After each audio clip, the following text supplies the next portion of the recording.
To politics now as the presidential candidates focus their energies on Pennsylvania, seen as a key to winning the White House in November. ABC's Mary Alice Parks joins us with the latest.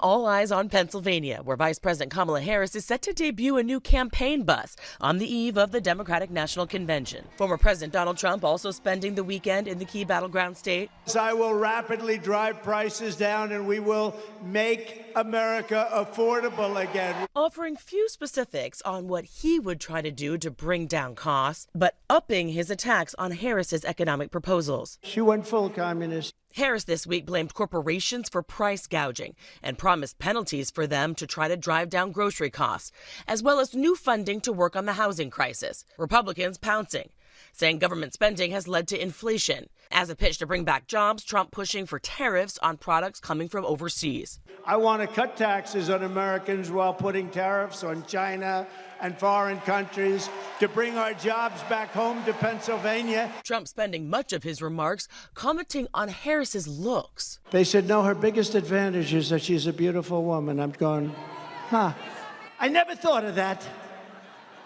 I'm better looking than she is. Some of his supporters saying he should lay off the personal attacks. Let's talk about, the facts of what's going on in the country, the issues.